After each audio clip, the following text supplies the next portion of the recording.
नमस्कार, good evening. मैं मनीष नंदन, आज की शाम का उद्घोषक, भारतीय रंग और प्रसिद्ध नाट्य निर्देशक श्री आलोपी वर्मा जी की तरफ से यहाँ पर आए अतिथियों का तहे दिल से स्वागत, अभिनंदन और धन्यवाद करता हूँ। तो आइए हम और आप मिल करके श्री गिरीश कर्नाड द्वारा लिखित और आलोपी वर्मा द्वारा निर्देशित नाटक हैवदन का आनंद उठाते हैं। धन्यवाद।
शारीरिक शक्ति सामर्थ्य में एकदम असाधारण।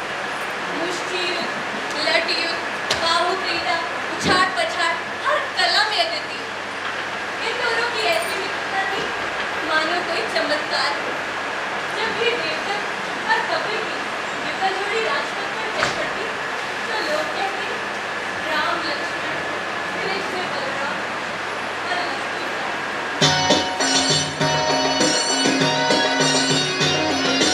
तो थे चंद्रपुरी में गहरे साथी थे आपस में तंका मनका अटूट नाता तंका मनका अटूट नाता तो थे धर्म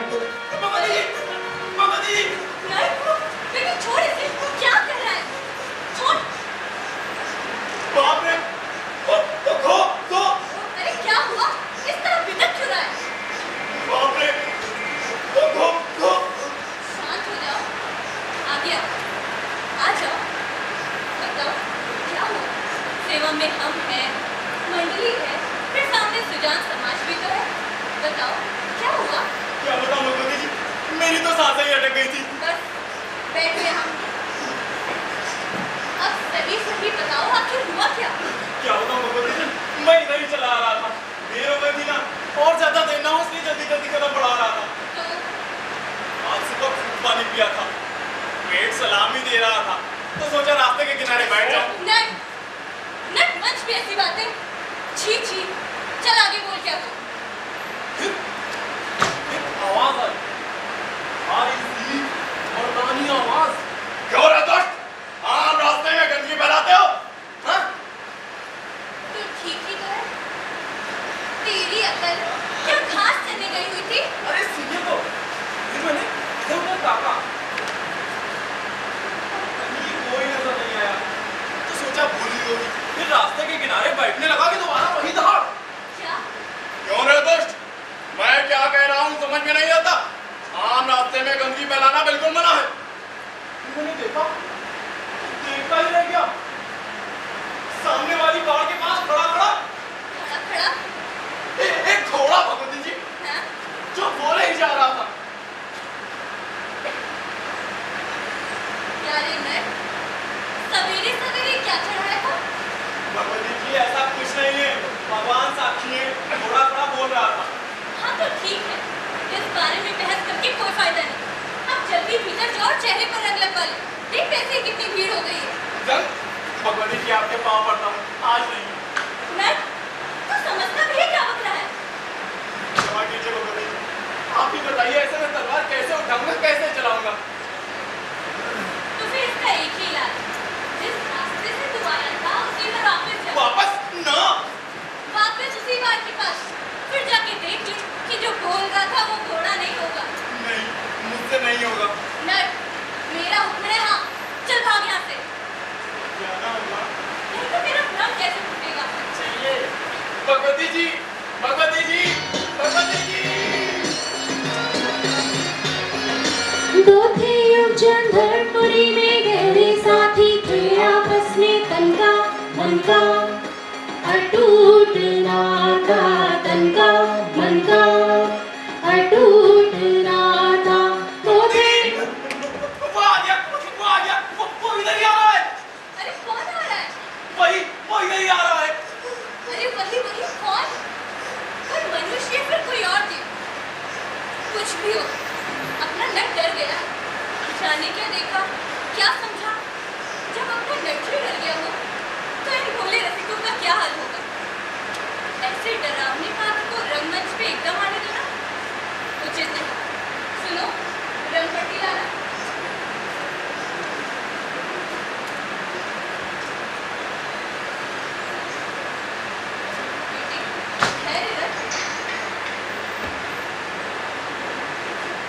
वो देख, दूर कौन चला आ रहा है?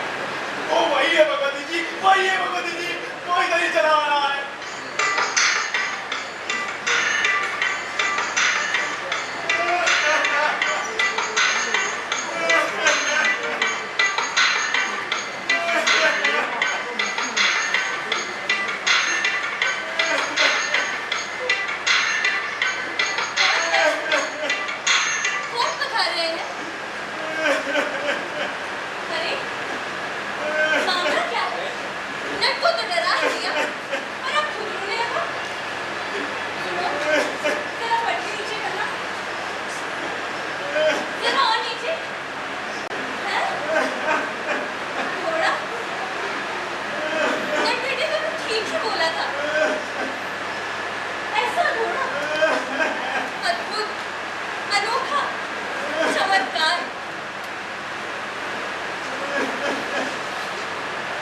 मदद तो कर।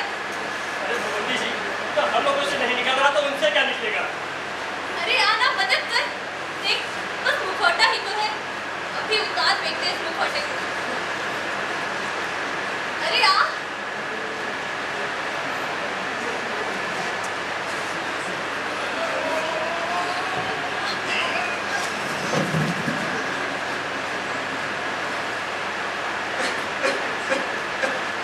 नट बेटी, ये मुखौटा सचमुच में घोड़ी का सिर है। सचमुच इन चमत्कारों का कोई अंत नहीं। घड़ी पहले कोई कहता कि घोड़े के चेहरे वाला मनुष्य होता है, तब मैं जोर से हंस पड़ती। पर अब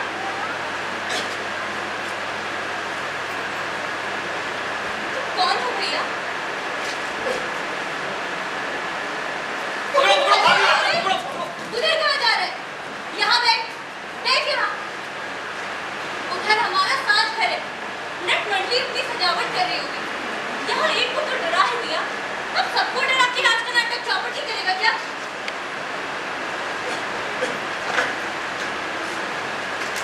तुम कौन हो भैया? किस ऋषि के श्राप से तुम्हारी ये दुर्दशा हुई?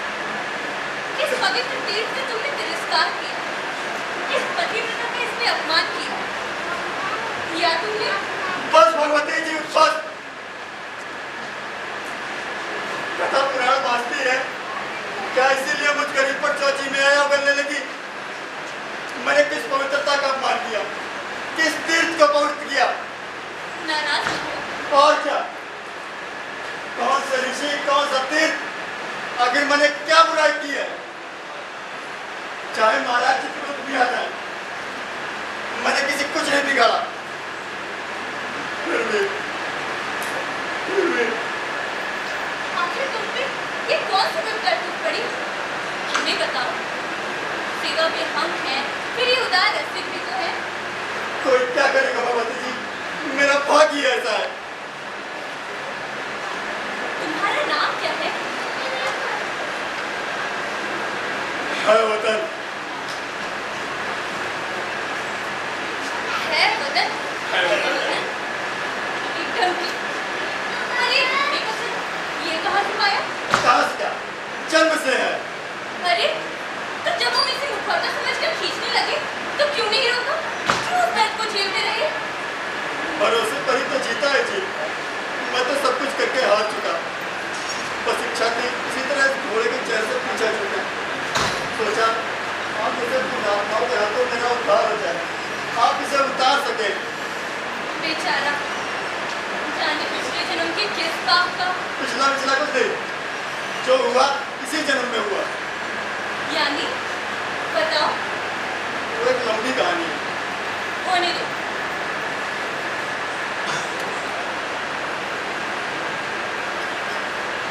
मेरी माँ कर्नाटक की राजकुमारी थी, वो बहुत सुंदर थी। जब वो सयानी हुई तो उनके पिता ने उनका स्वयंवर रचा। उसमें दूर दूर के राजकुमार आए थे, चीन से, रूस से, फ्रांस से, लेकिन राजकुमारी को कोई नहीं पाया। अंत में सौराष्ट्र का राजकुमार आया, एक बड़े से सफेद घोड़े पर सवार।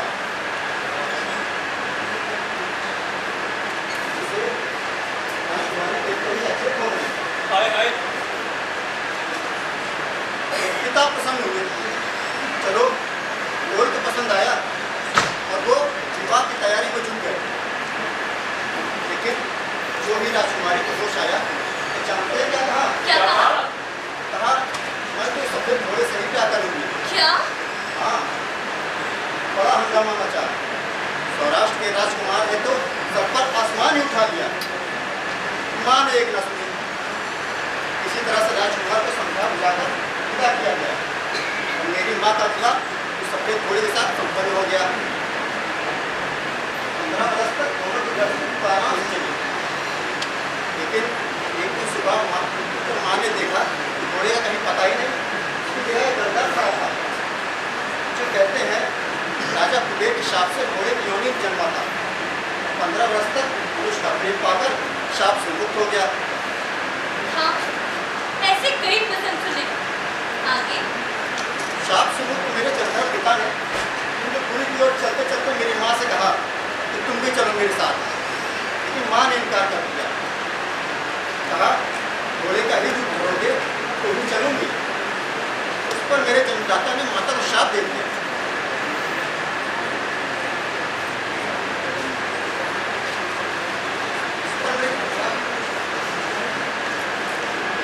क्या फिर क्या हुआ?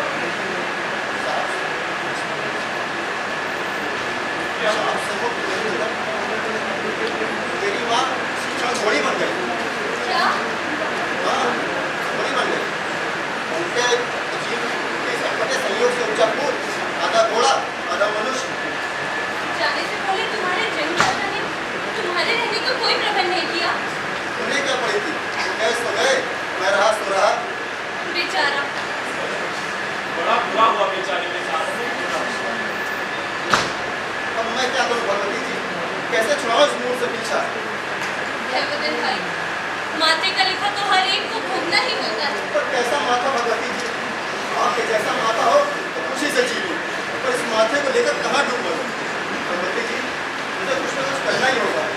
मुझे पूर्ण मनुष्य बनना है, पूर्णांग होना है। ये सब कैसे होगा भगवती जी? कैसे होगा? काशी, क्या? काशी के बाबा विश्वनाथ जी की मनौती करो तो कर ली, रामेश्वर, कर ली, केदारनाथ, कर ली। गया। काशी, रामेश्वर, केदारनाथ गया, हरिद्वार, सब जगह गया। हर व्रत के सारे बड़े मंदिरों में गया, माथे का लिखा नहीं मिटा। तो हैवदन भाई, तुम चित्रकूट की महाकाली जी की पूजा क्यों नहीं करते? आप जो कहें करूंगा। सुना है चित्रकूट के पर्वत पे देवी का वास है, जो भक्तों की पुकार सुनने के लिए सदैव जागती रहती है। सुना है मांगो सो देती है। ठीक है, तो तुम अभी जाओ। हाँ अभी चला। लेकिन ठहरो, अकेले जाना ठीक नहीं। जंगल पहाड़ का रास्ता है, फिर कदम कदम पर पूछताछ भी करनी होगी, और तुम्हें देखते ही लोग बाग भाग खड़े होंगे। तुम ठहरो। नेट बेटे, तू इसके साथ क्यों नहीं चला जाता? मैं उतनी दूर? हाँ तू, आखिर तूने उसका दिल दुखाया है, इतना तो लिहाज कर। इसे तो तुम जानती ही होगी। हाँ भगवती जी, पर आम रास्ते पर ये। तो छोड़ो, मुझे क्या पड़ी है, अकेला चला जाएगा। बस बस, झगड़ो नहीं। वो रास्ता कोई राजपथ नहीं, बड़ा ही उबड़ खाबड़ रास्ता है। और तू क्यों चिढ़ता है? उल्टा उसकी नागरिकता बोध होने पे तुझे प्रसन्न होना चाहिए। देखा नहीं, अपनी इस दुर्दशा में भी नागरिक धर्म को नहीं भूला। ठीक है, अब तुम लोग चलते बनो। चलो आओ। अरे कहाँ पे बेटा। जाएंगे? तो भगवती जी, केवल मैं ही मिला आपको? रुको मत भाई, मैं तुम्हें कोई कष्ट नहीं दूंगा। भगवती जी नमस्कार। शुभ मस्त। शुभ मस्त।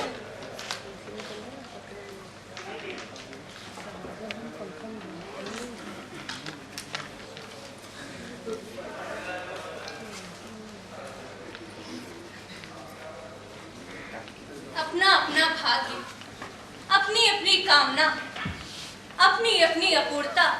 अस्तु, अब हम अपनी कथा पर वापस लौटे।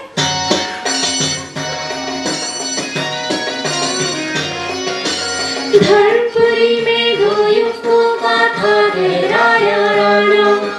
धर्मपुरी में दो युवकों का था गहराया राणा।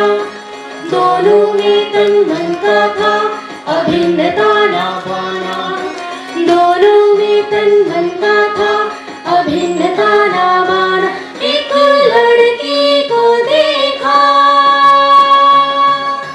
तो दोनों ने अपने तन मन बिसारे, तन मन बिसारे। और लड़की जो गाती थी अर्थ ना उसका कोई समझा, अर्थ ना उसका कोई समझा, अर्थ ना उसका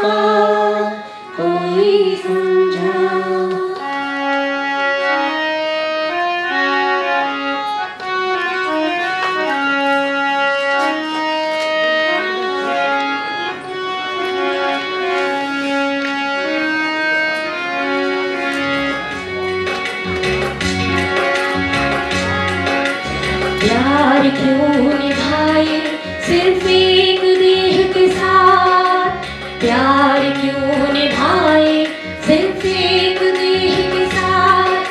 तलाश के फूल जो एक साथ सौ सौ खिलते हैं, तलाश के फूल जो एक साथ सौ सौ खिलते हैं। अब उन्हें बीन कर एक ही डोरी से क्यों बांधे, अब उन्हें बीन कर एक ही डोरी से क्यों बांधे। प्यार क्यों निभाए सिर्फ एक देह के साथ, प्यार क्यों निभाए सिर्फ एक देह के साथ, सिर्फ एक देह के साथ, सिर्फ एक देह के साथ।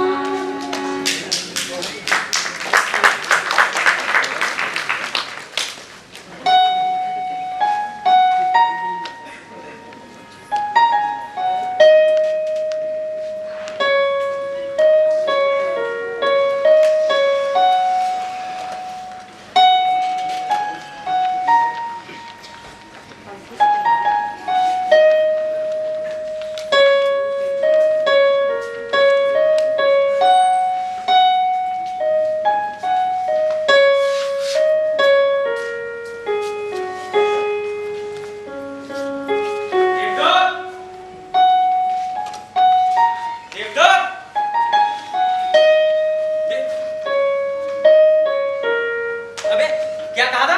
अखाड़े में आएंगे, कहाँ रह गए? इसलिए अरे कहा नहीं था देश का एक पहलवान अखाड़े में आने वाला है, और वो आया भी था वहां पे। और पता है मैं और नंद कुश्ती लड़ रहे थे, और वो बैठा देख रहा था। मैंने जैसे ही नंद को मगरमच्छी पे जाल नीचे पछाड़ा, खुशी से उछल के बोला, वाह बहादुर वाह। बाद में उसने मुझे चुनौती भी दी। भाई मेरा तो दिल धड़कने लगा, लेकिन फिर भी मैंने उसको फिर क्या?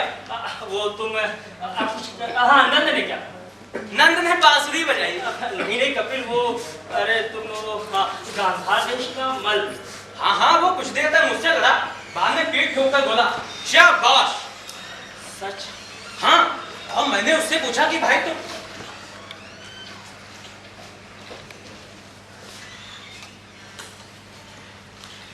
अरे भाई इस बार कौन क्या? अरे भाई इस बार कौन सी लड़की है? कोई नहीं यार, तुम तो बस। अरे बताओ ना यार, शर्माते क्यों हो? कपिल तुम्हें कैसे पता चल जाता है? अरे पिछले 2 वर्षों से कम 10 लड़कियों पे मन डोलते देखे हैं तुम्हारा। अरे फिर कैसे नहीं जानेंगे? कपिल अगर तुम मेरी हंसी उड़ाना चाहते हो तो। अरे हंसी नहीं देवदत्त। अच्छा एक बात बताओ, आज तक तुमने मुझसे कोई भी बात छिपाई है, तो फिर आज क्या हो गया तुमको? कपिल वो सब तो इसके सामने है। जैसे हाँ जैसे जानते हैं, चांद के आगे तारे हो, जगमगाते दीपक के सामने टिमटिमाते जुगनू हो। अरे भाई 10-15 बार सुन चुके हैं, कुछ और नया कुछ बताओ। तो तुम घर चले जाओ, मुझे मत सताओ। लो इतनी सी बात पे नाराज हो गए। तुम मेरे मित्र बने घूमते हो पर मुझे बिल्कुल नहीं समझते हो। अब तुम मुझे समझते हो? अरे अरे अगर समझते होते तो बात तो नाराज नहीं होते। अरे देवदत्त तुम कहो तो मैं कुएं में कूद जाऊं, अरे कहो तो आग पर चलूं, कहो तो अपने माता पिता को भी निछावर कर दूं। फिर शुरू कर दी ना अपना पुराना राग, कम से कम 50 बार सुना चुके होगे। अरे तो 91वीं बार सुनाने को तैयार हूं ना। देवदत्त तुम ऐसे क्यों उड़ जाते हो?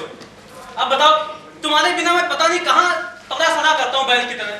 तुम मिले तो कला से कविता से परिचय हुआ, बस से मनुष्य बना। अब तुम मेरा पिता छोड़ोगे? सबसे बचते बचाते यहाँ है तो यहाँ भी आए और शुरू कर दे अपने काम का। अरे तोतले सही से बोल तो पाते नहीं हो, तुम क्या समझो कला और का? जाओ चले जाओ यहाँ से। सचमुच चला जाऊं? हाँ हाँ और अभी। ठीक है जा रहे हैं। नहीं रुको, इधर आओ और चुपचाप खड़े रहो, बोलना बिल्कुल मत। अच्छा तुम शुरू कर देते हो, शुरू कर देते हो। फिर नाराज मत हो यार, मैं तुझे कैसे समझाऊं, कैसे वर्णन करूं उसका। उस सुंदरी की लताएं ऐसी जैसे लहराते भौरे, मुख मानो श्वेत कमल कमल, सुंदरता झरती है जैसे चंद्रमा की उजियारी फैली, बाहें कमल की नाल और मुरोज जैसे कलश से भरा। नहीं कपिल, मुझसे बहुत बड़ी भूल हुई है। क्या? कपिल आज तक मैं बिल्कुल अंधा था। मैं समझता हूँ मैं कविता को समझता हूँ। और इस सुंदरी को देखने से पहले तो मैं कविता बिल्कुल समझता ही नहीं था। तो सच में नहीं बात। अगर ये सुंदरी मेरी कविता की प्रेरणा बनना स्वीकार कर लेना तो मैं कालिदास से भी महान काव्य रच डालूंगा। अरे तो रच दो ना। कैसे रचूं कपिल? उसके सामने आए हुए बिना मैं अपने मन को कविता पर कैसे लगाऊं, जबकि मेरा रोम रोम उस सुंदरी के लिए तड़प रहा है, फिर भी मन नहीं मांगता। उसका नाम क्या है? कम से कम इतना तो बता दो। उससे क्या फायदा कपिल, जबकि वो रूपसी मुझ जैसे के लिए बनी ही नहीं। कपिल, मैं अच्छी तरह से जानता हूँ वो लड़की मुझे सपने में भी नहीं मिल सकती। कपिल, तुम्हारे सर की सौगंध खा के कैसे होगा? अगर ये रूप रत्न मुझे मिला ना तो मैं अपनी ये भुजाएं माँ काली के चरणों पे और ये शीश भगवान रुद्र के चरणों पे समर्पित कर दूंगा। छी, ये क्या बके जा रहे हो? इस 11वीं लड़की ने तो सचमुच में देवदत्त को बुरी तरह परास्त किया लगता है। अरे वरना रक्तपात की बात तो उसने आज तक नहीं की। झूठ नहीं कह रहा हूँ कपिल, उस सुंदरी के बिना ये भुजाएं, ये शीश किस काम का? उसके बिना तो मेरा काव्य जीवित कैसे रहेगा? नहीं कपिल, अब कालिदास से महान काव्य की रचना नहीं हो सकती, पर मैं उसे कैसे समझाऊं? ना तो मेरे पास में एक दूत है और ना ही भ्रमर। अब तो मेरी किस्मत में पावन वीथी में खड़े खड़े तपस्या करना लिखा। पावन वीथी? हाँ, वहां क्यों? वहीं तो देखा था उसे, और देखा तो नजरें हटाए नहीं, और उसका पीछा करते करते मैं पावन वीथी तक चला आया। अरे क्या कह रहे हो? लोगों ने क्या सोचा होगा तुम्हारे बारे में? फिर वो एक घर में गई और फिर वहां से वापस नहीं आई। मैं सांझ तक वहीं खड़ा रहा। अच्छा भाई, एक बात बता, उसका घर कैसा था? घर का रंग? ध्यान नहीं दिया। अरे कितनी मंजिलें थी? याद नहीं है। मतलब उस घर की तरह तुम्हारे किसी भी चीज पे नजर नहीं गई? हाँ, याद आया। उसने जैसे ही अपना हाथ दरवाजा खोलने के लिए ऊपर किया तो देखा दरवाजे की चौखट में 2 सिर वाला पंछी खुदा हुआ। वो पंछी उसके हाथ से छू गया। कुछ पल के लिए तो ऐसा लगा जैसे वो पंछी जीवित हो उठा हो। अरे भैया, तो अभी तक क्यों नहीं बताए? खाम खा तुमने इतनी देर कर दी। क्या मतलब? तुम यहीं रुको, अभी हम जाके उस लड़की का नाम और घर सबका पता करके आते हैं। कपिल, अभी जाना है। अब कपिल कपिल मत चिल्लाओ, रुको, अभी आना है। कपिल, कपिल, कपिल चला गया। मैं कितना किस्मत वाला हूं कि मेरे पास कपिल जैसा दोस्त है। पर मैंने कहीं कपिल को भेजकर कोई गलती तो नहीं की। खेती बाड़ी, लोहारगिरी, कुश्ती का तो जादूगर, पर वो व्यवहार कुशल नहीं, अकड़ है। कहीं वो मेरी रही सही आशाओं पर पानी ना फेर दे। नहीं, हे मां कालिके, हे प्रभु रुद्र, मैं अपनी सौगंध दोहराता हूं। अगर वो रूप रत्न मुझे मिला तो मेरी ये भुजाएं और ये शीश आप में समर्पित होगा प्रभु, आप में समर्पित होगा। अरे बेटा, क्या हुआ? अरे बात क्यों नहीं कर रहे हो? अभी चौकले मत करा। अरे क्या हो गया?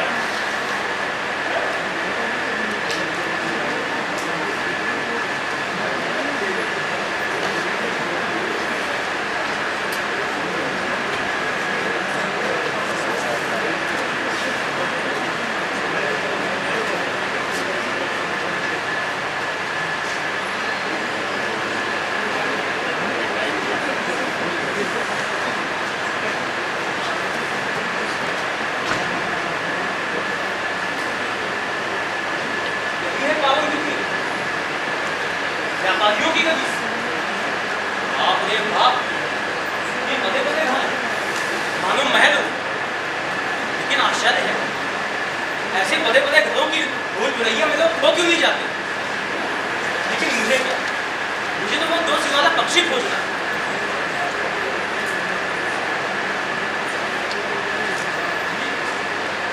ये तो जरूर है,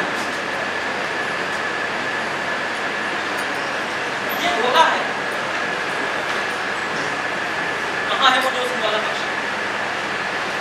कहाँ खोजूं?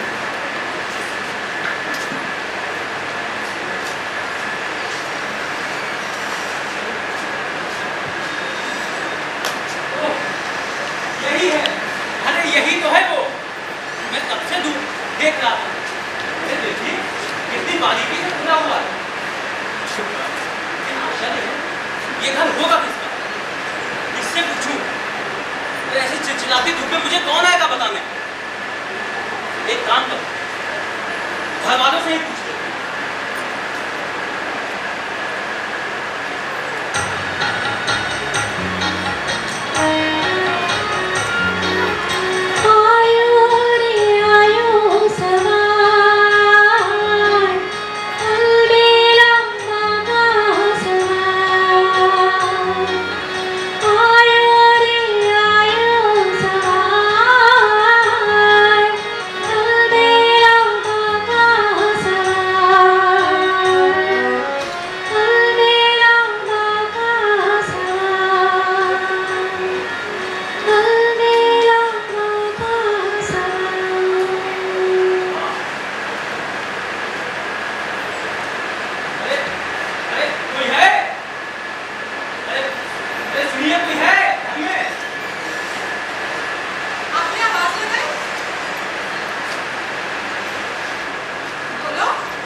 गया देवदत्त भाई, मान गया। अरे मैं तो समझता था अपनी मंडली में लम्हा सजने वाली रागिनी से उच्च सुंदरी संसार में है ही नहीं, पर इसे यक्षिणी कहूँ, इंदुमती कहूँ, उर्वशी कहूँ, या सब एक साथ। बोलते क्यों नहीं हो? जी जानना चाहता था कि ये घर किसका है? आपको किसका घर चाहिए था? यही घर। अच्छा, तो इस घर में किससे काम है? इस घर के स्वामी से। आप उनको जानते हैं? नहीं। पहचानते हैं? नहीं। अरे अजीब आदमी है, मिले नहीं, देखा नहीं, ऐसे व्यक्ति से आपको क्या काम है? सही तो कहती है, जान नहीं पहचान नहीं, लेकिन मुझे तो उनका बस नाम चाहिए, नाम। सचमुच आप किसी घर की तलाश में थे या कहीं भूले से तो इधर नहीं आ गए? अरे नहीं देवी जी, यही घर है। ये ठीक है ना? हाँ ये तो ठीक है। और आंखें ठीक है? दिखता तो सब है हमको। अच्छा, कितनी उंगलियां हैं? ये अरे ओ 4 उंगलियां हैं भाई। अच्छा, आंखें तो ठीक है, माथा भी ठीक ही होगा, आप कहते हैं तो। लेकिन अगर घर यही है तो झांकते रहते हैं इधर उधर और बड़बड़ा क्या रहते हैं? आपको कैसे पता? मेरा माथा भी ठीक है और आंखें भी। हाँ, अच्छा, ऊपर की मंजिल से देख रही थी। सुनिए, आपको सावधानी बरतनी चाहिए थी। इस विधि में चोरों का बड़ा उपद्रव है और लोग बड़े शक्ति होते हैं। कल संध्या को यहाँ पर कोई पूरे 2 घंटे पुतले की तरह खड़ा है और आज आप चक्कर लगा रहे हैं। अपना भाग्य सराहिए कि मैंने ही आपको देखा, कोई दूसरा होता ना सीधे कोतवाल के पास पहुंचा देता। अब ठीक बताइए, क्या काम है आपको? मुझे आपके पिताजी से मिलना है। आपको मेरे पिताजी से मिलना है या इस घर के स्वामी से? क्या दोनों अलग अलग हैं क्या? सुनिए, मेरे पिताजी इस घर के चाकर भी हो सकते हैं, है ना? या फिर इस घर का स्वामी मेरे पिताजी का चाकर हो, या फिर ऐसा भी हो सकता है कि इसके स्वामी मेरे पिताजी के भाई, बाबा, चाचा, ताऊ कुछ भी हो सकते हैं। क्यों, ठीक है ना? हाँ ठीक है। ठीक है, तो इनमें से किसे बुलाऊं? किसी को बुला दीजिए। पर किससे? अरे किसी को बुला दीजिए। आप एक काम कीजिए, अपने भाई को बुलाइए। आप उनको जानते हैं? नहीं। कभी मिले हैं? नहीं। कभी देखा है? अरे देवी जी, किसी को बुला दीजिए कृपा करके। आप अपने पिताजी, इस घर के चाकर, किसी को भी बुला दीजिए। आपके पाँव पकड़ रहा हूँ भाई। हैं? मेरे पाँव छुएंगे? सच्ची? आपको पता है, आज तक मैंने इस घर में सबके पाँव छुए हैं, मेरे किसी ने नहीं छुए। आप छुएंगे? अब वो देवदत्त वो कब से गरम तवे पे खड़े होकर मेरी राह देख रहा होगा। मैं खाली हाथ अगर पहुंचा तो मुझे कभी क्षमा नहीं करेगा। एक देखिए देवी जी, बहुत ही जरूरी काम आप है। आप किसी को भी बुला दीजिए। आप इस घर के चाकर को ही बुला दीजिए भाई। यानी मेरे पाँव नहीं छुएंगे? मैं जानती थी आजकल किसी का भरोसा नहीं करना चाहिए।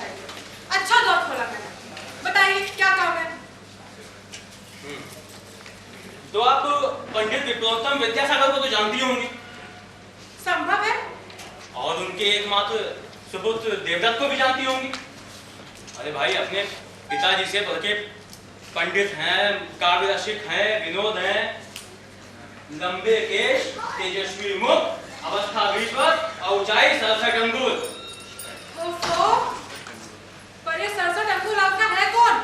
मित्र देवी जी, संसार में सबसे अच्छा मित्र।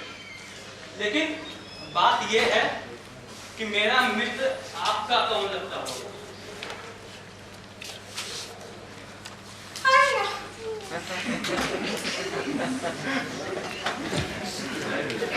मित्र देवदत्त, भाई मेरा मन तो बहुत बेचैन हो रहा। अरे लड़की है, बिजली है, बिजली, उतनी तेज और उतनी तीखी। लेकिन तुम्हें समझाएं तो मानोगे भी कहां। अब मैंने भी सोच लिया कि आज तो इसके पिताजी से मिलकर ही जाएंगे। अरे अरे देवी जी, ओ देवी जी, पिताजी हो। अब ये आपको समझाने की जरूरत नहीं कि क्या हुआ। जो होना चाहिए था वही हुआ। पद्मनी धर्मपुरी के एक प्रमुख व्यापारी की सुपुत्री थी, जिसके घर लक्ष्मी स्वयं बुहार देती थी, और देवदत्त जिसके घर सरस्वती हाथ जोड़े खड़ी रहती थी। फिर विलंब किस बात का होता? पद्मनी देवदत्त की गृहिणी बनी, गृह स्वामिनी बनी। इसी प्रकार 6 माह बीत गए।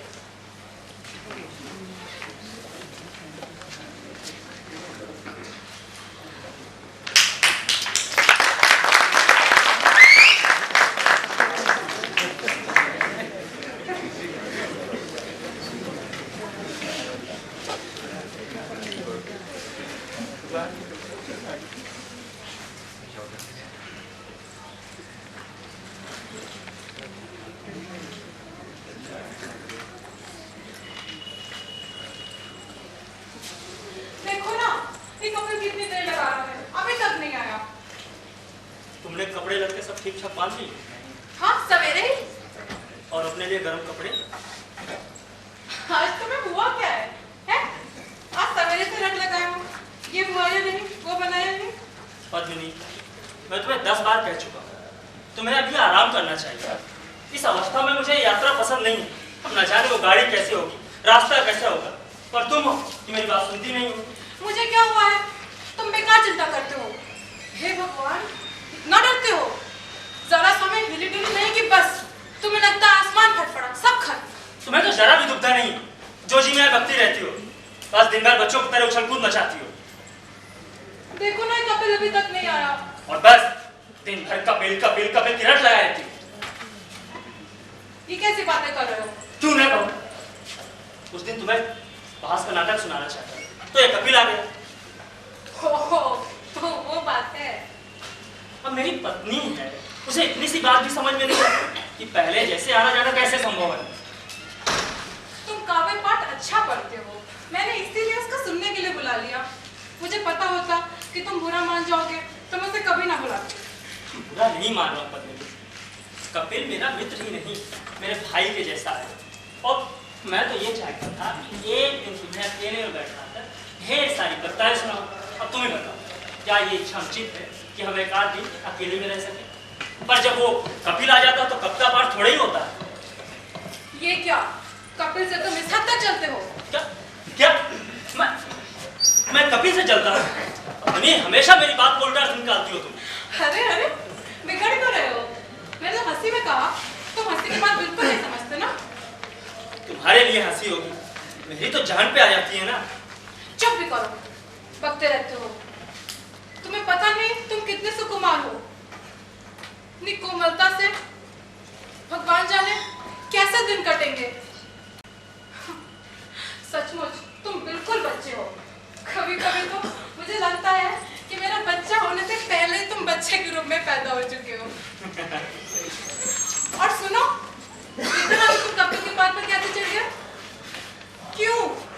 तुम ही तो मेरे सिंदूर हो, मेरे सुहाग हो, मेरे देवता हो, फिर भी तुम झुंझला जाते हो। और वो कपिल, वो तो इतना भोला है, एकदम तोतला। उसकी हंसी उड़ाने में वक्त कट जाता है।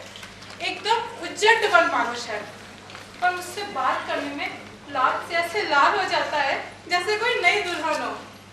पर इस दुल्हन को तो कभी लजाते नहीं देखा। इस दुल्हन को लजाना किसी ने सिखाया भी नहीं, अब सीख रही हूँ उस मानुष को देखकर। क्या ये इतनी नासमझ है कि जानबूझ के उसके साथ खेल रही है?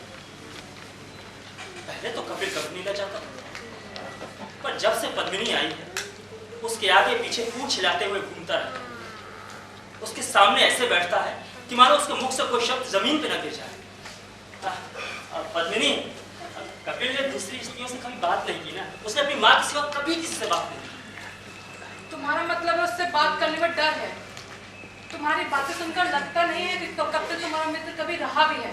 पद्मिनी, तुम मेरी बात को हमेशा बिगाड़ देती हो। बिगाड़ते क्यों? क्यों गुस्सा हो रहे हो?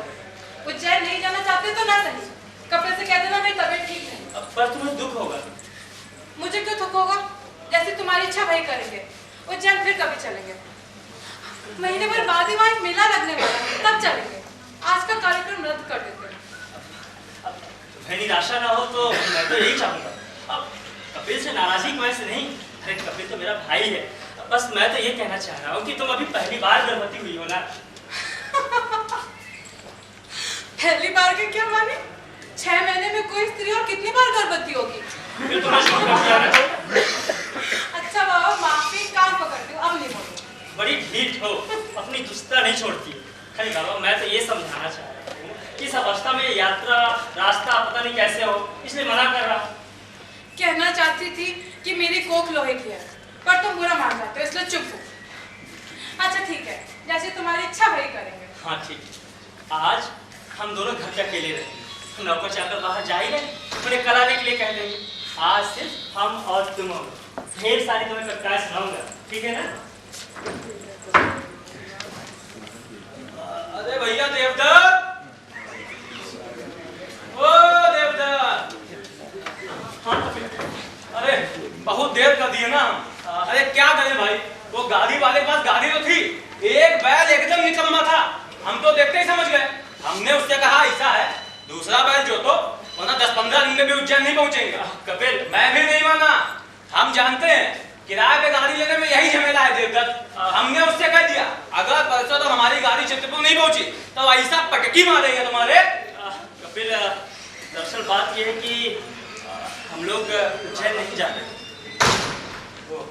वो क्या है ना, तुम्हारी भाभी की तबीयत ठीक नहीं है ना। हाँ, तो मैं गाड़ी वापस कर दूं? हाँ, वरना पूरे 3 दिन का भाड़ा मांगेगा। हाँ, जैसा तुम उचित समझो। अब जाना नहीं होगा, मैं पूरे दिन क्या करूंगा, कहाँ जाऊंगा? अब मैं अगले 7 दिन क्या करूं? देवदत्त की बातें सुनते ही अचानक मुझे ऐसा क्यों लगा जैसे जैसे किसी ने मेरे 7 दिन छीन लिए। ये खालीपन तुझ में ही क्यों कपिल? अपने आप को संभाल, तेरी पकड़ ढीली हो रही है। अब अगले पूरे 7 दिन इधर मत आना। हाँ, शायद भाभी बुरा मान जाए, देवदत्त को भी अच्छा ना लगे, लेकिन फिर भी मत आ। आप निकल यहाँ से। अच्छा, मैं निकलता हूँ। कपिल, जल्दी क्या है, थोड़ा रुक जाकर। हमारी बातों से भाभी को कष्ट होगा। हाँ, तो है। अच्छा, आते हैं, ठीक है? हाँ। अरे ऐसे खड़े क्यों? चलना नहीं है क्या? इतनी देर हो गई है। लेकिन भाभी, आपकी तबीयत नहीं ठीक है। मुझे क्या हुआ है? सिर में थोड़ा सा दर्द था तो सोट के लिए ठीक हो गया। इतनी सी बात के लिए कार्यक्रम क्यों बदले? और तुम भी खूब हो, सवेरे से कह रहे थे उज्जैन जाना है, अब क्या हो गया? इन्हें तो बेकार चिंता लगी रहती है, पर तुम क्यों मुंह बाए खड़े हो? नहीं भाभी, अगर आपकी तबीयत नहीं ठीक है तो नहीं जाएंगे। ना, कुछ नहीं हुआ। अब क्या सिर्फ फोड़ कर दिखाओ कि इसमें दर्द नहीं है?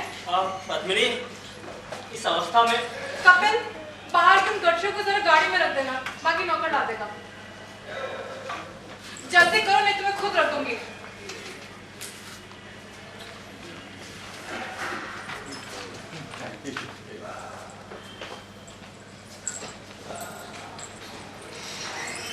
बुरा मत मानो देवदत्त, तुमने देखा नहीं बेचारा कैसे उदास हो गया, मुझसे रहा नहीं गया। 2 दिन मुझे संभालने दौड़ धूप कर रहा था। पूजा की मंजूषा कहाँ रखी? तुम देवता हो, मुझे पता था तुम बुरा नहीं मानोगे। मंजूषा मैं लाती हूँ, वो तो हल्की है। और मुझे जो निराशा हुई उसका कुछ नहीं। रहने दो, मैं खुद ले लूंगा।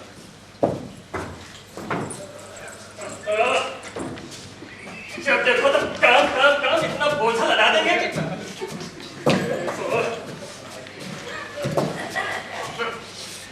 छोड़ देंगे हम, इनका काम नहीं करेंगे हम।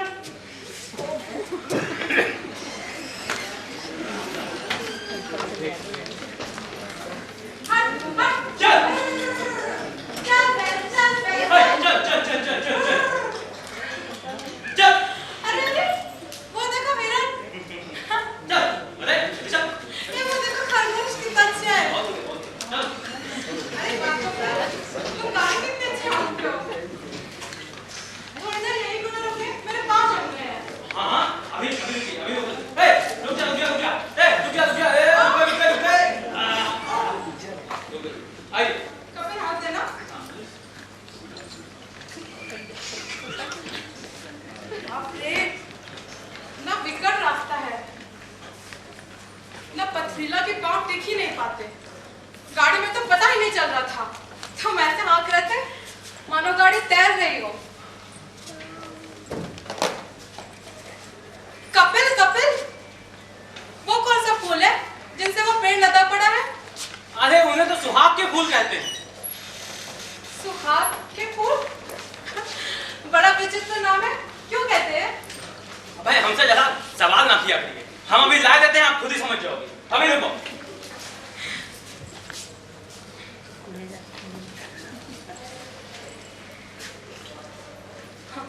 कैसे कैसे बंदर की तरह पेड़ पर चढ़ गया, जैसे फुर्ती का फव्वारा हो। कहने से पहले ही धोतिकस एक ही छलांग डाली पर पहुंच गया। ये सुडौल काया, चौड़ी पीठ, तरंगों किसी थिरकती मांसपेशियों से भरे समुद्र की तरह, और वो छोटी पतली कमर निहारती रही तो रोम रोम खिल उठेगा।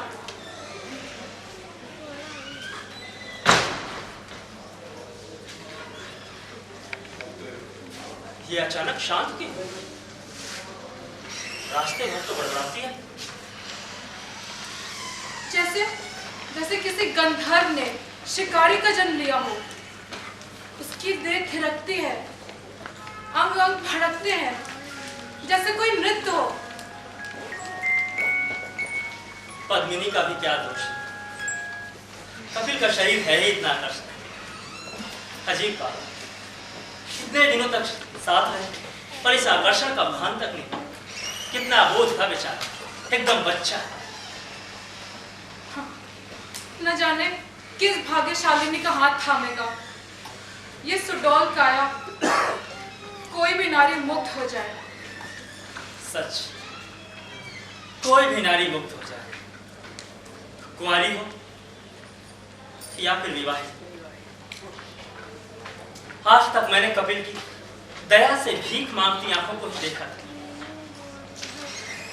पत्नी की आंखों में कभी झांका नहीं। देख देख देवदत्त, देख देख पद्मिनी की आंखों में देख देवदत्त, देख देख उसकी आंखों से लपकती पीली जामुनी ज्वाला को देख देवदत्त, देख मुंह मत फेर देवदत्त, देख देख पद्मिनी कैसे अपने अंतरंग को पिघलाकर कपिल के साँचे में ढाल रही है। देख देवदत्त, देख तेरी अंतड़ियां ही जुलूस क्यों ना जाए, तेरे फेफड़े राख ही क्यों ना जाए। देख देख देवदत्त, देख मुंह मत फेर देवदत्त, देख काया मत बन देवदत्त, काया मत बन। देख देख तेरी जीवन संगिनी कैसे कपिल की तरफ आकर्षित हो रही है। देख देवदत्त, देख। हे ईश्वर, ऐसे कब तक चलेगा? कब तक? अगर देवदत्त ने देख लिया? भाभी, भाभी, ये देखिए, ये है वो सुहाग के फूल। अरे, एक फूल मांगना तो इतने सारे ला दिए। सुहाग के फूल क्यों? अरे ये देखिए, ये जो इनकी पीली पंखुड़ियां हैं, और इन पंखुड़ियों के तल के नीचे देखिए एक बड़ा सा लाल सा घेरा, जैसे आपकी सिंदूर की बिंदी हो। और ये देखिए जहाँ में पराग फूटा हुआ है, बिल्कुल वैसे ही जैसे आपके मंगलसूत्र की मदियां हो, इसलिए बोलते हैं इसे सुहाग के फूल। कपिल, हम लोग को चलना चाहिए, समय काफी हो गया। जरा रुको ना थोड़ी देर, सवेरे से गाड़ी में बैठे बैठे उकता गई हूँ। थोड़ी देर आसपास टहलने क्यों न चले? मुझे पता ही नहीं था कि उज्जैन का रास्ता इतना सुहावना होगा। है ना भाभी? और ये देखिए, ये है भार्गवी नदी, और वो उस पार है भगवान रुद्र का मंदिर। भगवान रुद्र का मंदिर? हाँ, और वो जो पहाड़ी है, उस पहाड़ी के पीछे माँ काली का मंदिर है। अरे कहते हैं एक जमाने में बहुत भीड़ हुआ करती थी, लेकिन अब तो सब ऐसे ही पड़ा हुआ है वहाँ पे। भगवान रुद्र का मंदिर? हाँ, बहुत ही प्यारा मंदिर है, चाहो तो देखने चल सकते हैं। हाँ, चले ना चले। कपिल, पद्मिनी, तुम लोग ऐसा क्यों नहीं करते? तुम माँ काली के दर्शन करो। अरे नहीं, वहाँ नहीं, इतना पुराना मंदिर है, सांप की बाबियां हैं, चमगादड़ हैं, वहाँ नहीं। हाँ, उस मंदिर चल सकते हैं, क्योंकि वो पास में भी है। चलो ना, देखा है। नहीं, तुम दोनों जाओ, मैं बहुत थक गया हूँ। लो, फिर शुरू हो गया इनका चिड़चिड़ापन, बच्चों की तरह कर रहे हैं। ठीक है, जो जी मैं करे, मेरा क्या।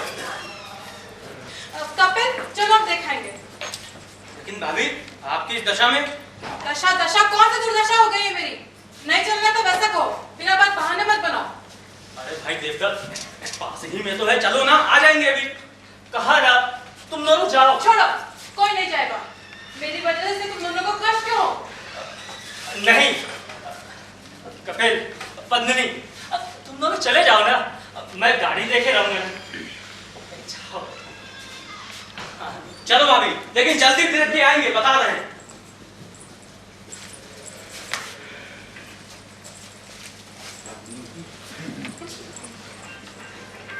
जाओ कपिल, जाओ जाओ, पद्मिनी जाओ।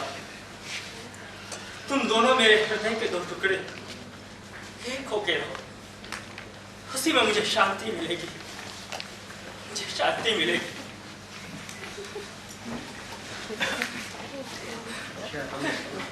हे पिता रुद्र, मुझे क्षमा कर दो। मुझे नहीं पता था कि मैं इतना घबरा जाऊंगा।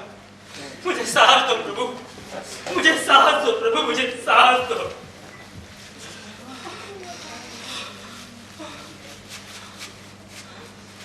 माँ,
तूने वचन को पूरा करने के लिए तलवार भी छुटा के रखी हुई है,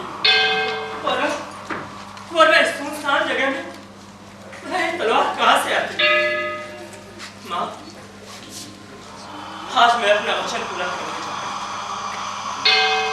तुझे जो वचन मैंने दिया था वो आज मैं पूरा करने जा रहा हूं। ये ले मेरा शीश, ये मेरी कुछ है, स्वीकार कर लो। कह रहे थे यहीं रहूंगा। कहाँ चला गया? रहने दो, गए होंगे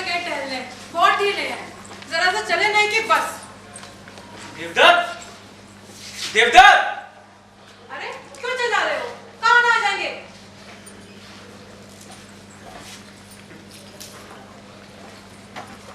उसके पाँव की छाप? जाने ने क्या हो गया यार? रुद्र मंदिर नहीं गए? कह रहे थे थका हूँ, यही रहूंगा। और अब आप ही टहलने चले गए? भाभी, आप यहीं ठहरो, मैं अभी देख के आता हूँ। अब तुम कहाँ भटकने चले? अरे नहीं भाभी, बहुत घना जंगल है, रास्ता कहीं भटक गया तो सारी रात यहीं बितानी पड़ेगी। आप ठहरो, मैं आ रहा हूँ अभी।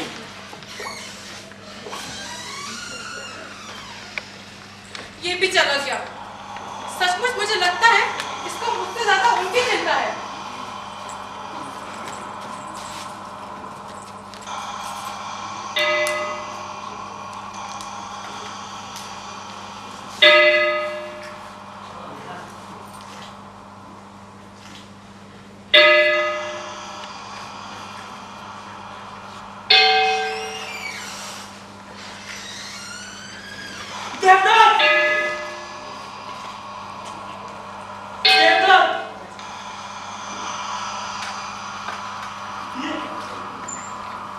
ये क्या हुआ?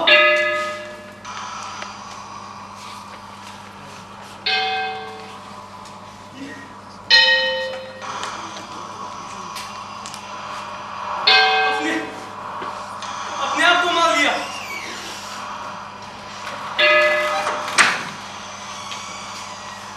देवदत्त, ये तुमने क्या किया मेरे भाई? अब मैं भाभी को क्या मुंह दिखाऊंगा? क्या बताऊंगा उनको?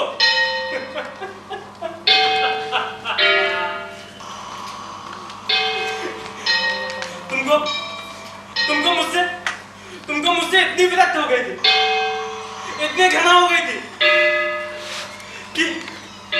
कि तुमने अपने आप को ही मार लिया। ये तुमने क्या किया? अरे तुम एक बार कह के तो देखते कि जा चिता में कूद जा। अरे एक बार कह के तो देखते, मैं कूद जाता। लेकिन ये तुमने क्या किया?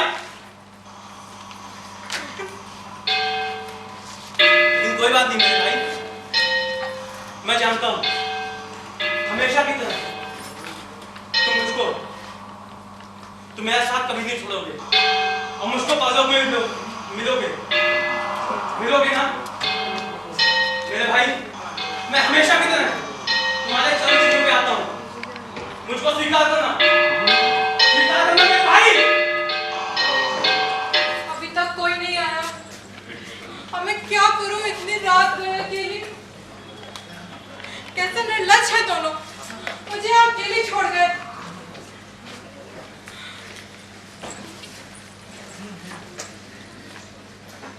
नहीं, यहाँ रहने में कोई भलाई नहीं है। चलो उन दोनों को खुद ही ढूंढूं। मुझे रास्ते में सांप काट ले तो उनको अच्छा ही है, बला कर ले।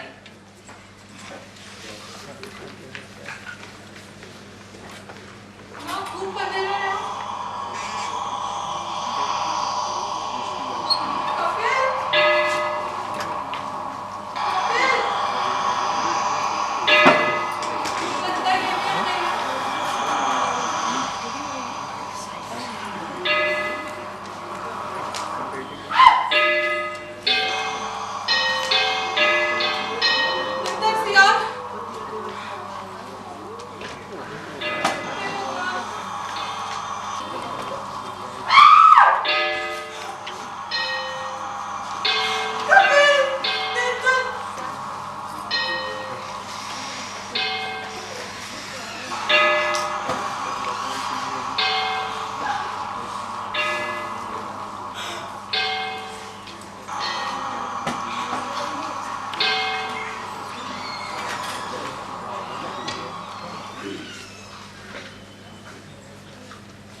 नहीं, कपिल चला गया, देवदत्त भी चला गया, अब मैं भी उनके साथ ही चलूं।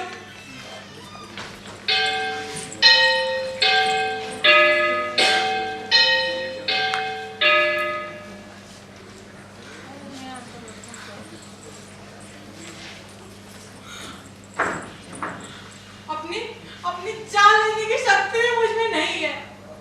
पर माँ, तुझे क्या? तुझे तो बस एक और बलि चाहिए। ले, स्वीकार कर तीसरी बलि। रख।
माँ, सब कुछ कर दिया। ठीक है हमारे। बेटी, सच्चाई की भी कोई सीमा होती है। चलो, तथास्तु।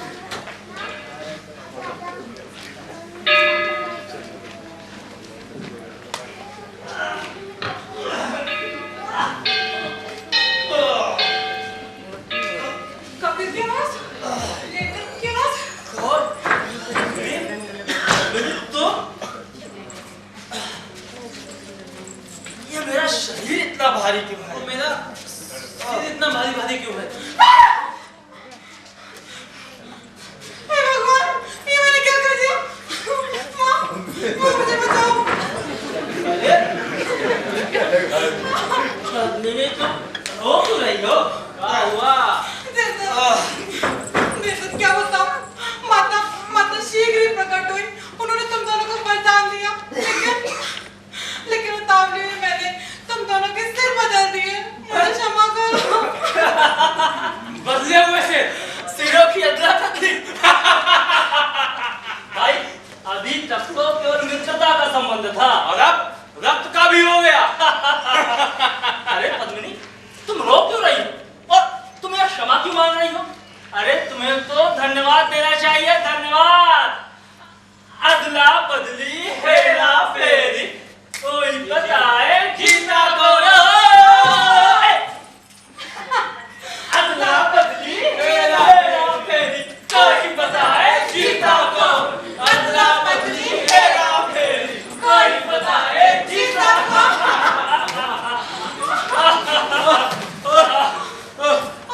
थक गया। नमी नहीं बचा। ऐसा कहीं भी कभी भी नहीं हुआ होगा। तुम दोनों के बदले में से देखकर मेरी तो जान ही निकल गई थी। अब क्या मैं एक ही छलांग में पेट पे चढ़ सकूंगा और मैं उल्टे हाथ से घंटी बजा सकूंगा। कोई यकीन ही नहीं करेगा। जिसे कहेंगे ही नहीं। हाँ, अपना राज अपने ही पेट में रखेंगे। हाँ, पेट में ही तो है। भाई ये उज्जैन की यात्रा ना जिंदगी भर याद रहेगी। चलो पद्मिनी। चल। ए भाई, पद्मिनी से आपका क्या संबंध? क्या मतलब? अरे पद्मिनी हमारी पत्नी है, हमारे साथ जाएगी। ये तुम क्या बक रहे हो? अरे भाई, देवदत्त का शरीर हमको मिला है तो देवदत्त हम हुए, तो ये हमारी पत्नी हुई ना। चुप रहो। हाँ, सब पता है। तोती की तरह रट लगाने की जरूरत नहीं है, समझ आया? व्यक्ति की पहचान उसके मस्तक से होती है, समझ आया कि नहीं? हाँ, होती होगी, लेकिन विवाह मंडप में इसने यही हाथ पकड़कर 7 फेरे लिए थे। अब पिछले दिनों से ये इसी शरीर के साथ रहती आई है। इसके पेट में इसी शरीर का बीज है। नहीं, ऐसा नहीं हो सकता। नहीं हो सकता है देवदत्त। नहीं होगा ऐसा, घबराओ मत। ये तो नादान है जो उत्पटांग बके जा रहा है। सुनो कपिल, व्यक्ति विवाह से होता है, शरीर से नहीं। और पद्मिनी का विवाह देवदत्त नामक व्यक्ति से होता है, समझ में आया कि नहीं आया? और व्यक्ति की पहचान उसका सिर होता है। होता होगा, लेकिन मैं कुछ नहीं जानता। मैं ये जानता हूँ कि पद्मिनी मेरी पत्नी है और मेरे साथ जाएगी। अरे हट। देवदत्त, चलो देखो यहाँ से। देखो कैसा बल दिखा रहा है। सोच लो पद्मिनी, ये तो कपिल का स्वभाव है, वरना देवदत्त ऐसा कभी नहीं करता। इस जड़ से क्या हो रहा है? चलो यहाँ से। नहीं, इसे यही सुलझाना होगा, वरना नगरवासी हंसी करेंगे। वहाँ कौन पहचान लगे ऐसे? शक्ल से सब तुम्हें ही देवदत्त मानेंगे। हाँ, कपिल के फौलादी काया को कोई नहीं पहचानेगा। जाओ देखते कौन नहीं पहचानता है। अरे राम, देवदत्त चलो यहाँ से। जंगल में, पेड़ में, कहीं भी। हम सब जानते हैं पद्मिनी, सब जानते हैं। तुमको देवदत्त का मस्तिष्क चाहिए और कपिल का फौलादी शरीर चाहिए। चुप रहो, दस्त। चाहिए तो कौन सी बुराई है इसमें? अरे सुंदर पुरुष के शरीर की तरफ स्त्री का आकर्षण स्वाभाविक है। हाँ, इसका मतलब ये नहीं कि वो किसी गैर मर्द के साथ रहने लगे। इसमें जरूर बुराई है। कपिल, तो फिर इस समस्या का हल कैसे निकल रहे हैं? देवदत्त कहो। हाँ, जो भी है, पर क्या है इस समस्या का हल? क्या है उत्तर? इन 3 अभागों के अधर में लटके इस जीवन की समस्या का आखिर क्या है? क्या इन तीनों का भाग्य पहेली ही बनकर रहेगा? अगर ये हुआ तो ऐसा उचित नहीं। तो हमारे 3 अभागे अपनी समस्या का उत्तर खोजते खोजते एक महान ज्ञानी तपस्वी ऋषि के पास पहुंचे। ऋषि ने बताया,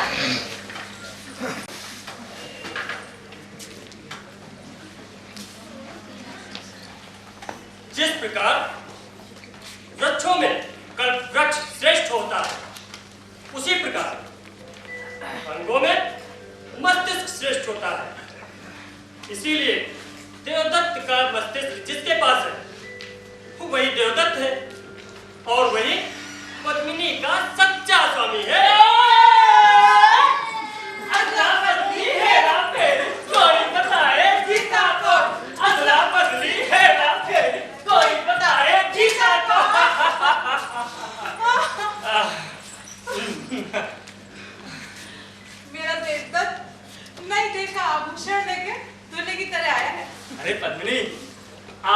की सार्थकता तो तभी है जब उन्हें दुल्हन पहने। आओ चले।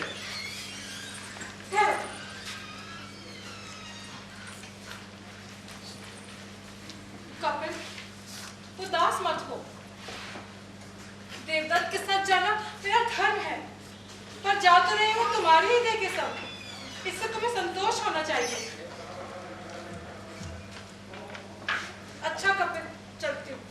अच्छा कपिल, फिर मिलेंगे। हाँ, ख्याल रखना अपना।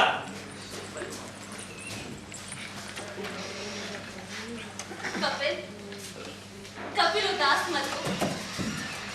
ये तो विधाता का खेल है, कौन इसे बदल सकता है?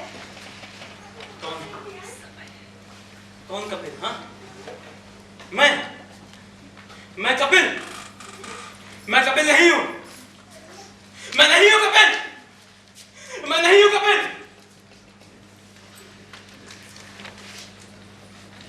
इस प्रकार रास्ते अलग अलग हो गए। कपिल ने जंगल का रास्ता लिया। एक बार कपिल जंगल गया तो वापस धर्मपुरी की ओर मुड़कर तक नहीं देखा। धर्मपुरी ही क्यों, किसी भी बस्ती की हवा तक नहीं ली। उधर देवदत्त और कपिल अपने दाम्पत्य के सुख के जीवन में डूब गए।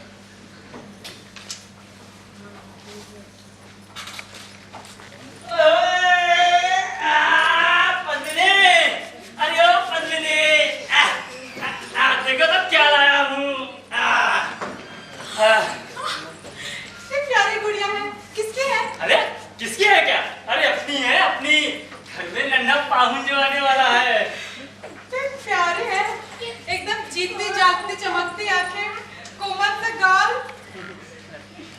अब मुझे तो तुम यही छोड़ गए थे। बताओ मेले में क्या क्या किया?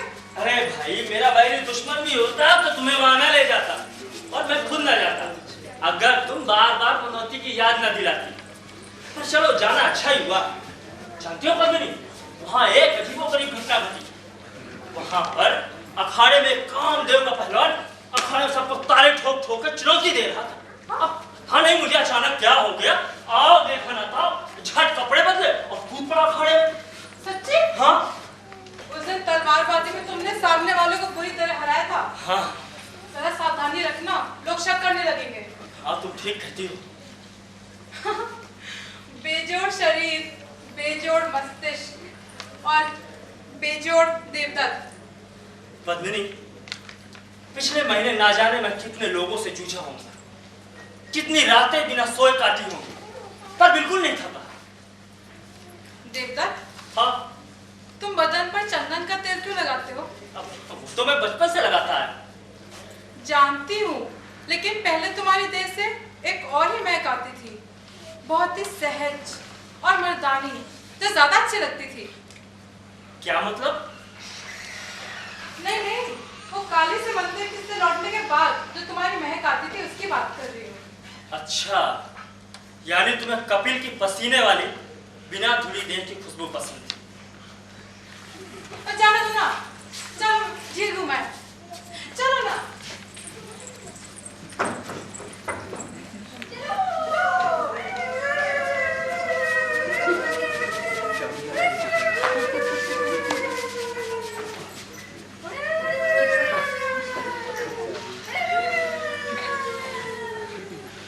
चलो, घर तो अच्छा ही है। हाँ,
सर्दी के मौसम में।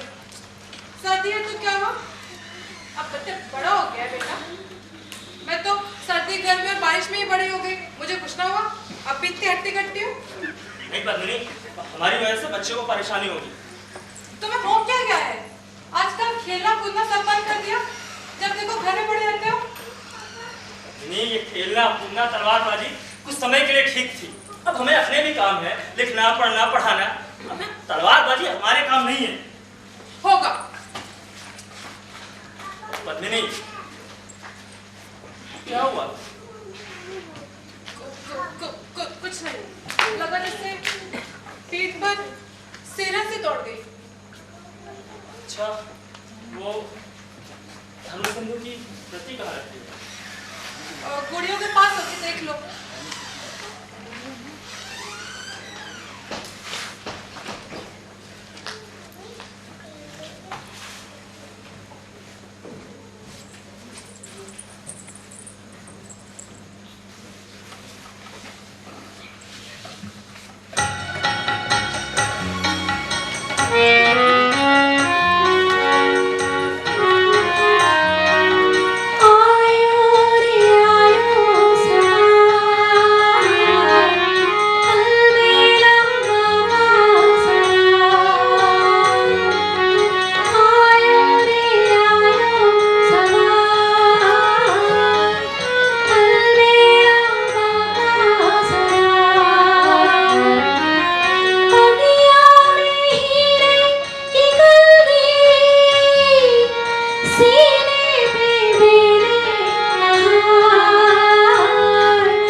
छिपाते क्यों हो? बताओ ना क्या हुआ? वो कल अखाड़े चला गया।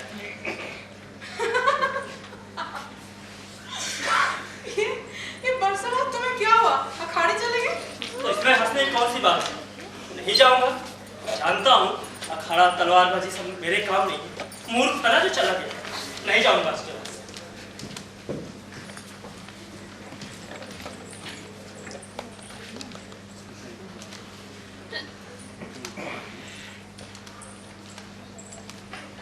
किस बात का इतना डर है तुम्हें देवदत्त? यही कि तुम्हारा शरीर फिर से कोमल पड़ रहा है, भुजाएं फिर से ढीली हो रही है। वो गलती मैं दोबारा नहीं करूंगी। कपिल मेरे जीवन से हमेशा के लिए चला गया, अब उसे कभी ना आने दूंगी। कपिल? कपिल कैसा होगा? क्यों? क्या अभी उसकी काया उजली और कोमल होगी और चेहरा सांवला? देवदत्त बदल रहा है, कपिल भी बदल रहा होगा। और मैं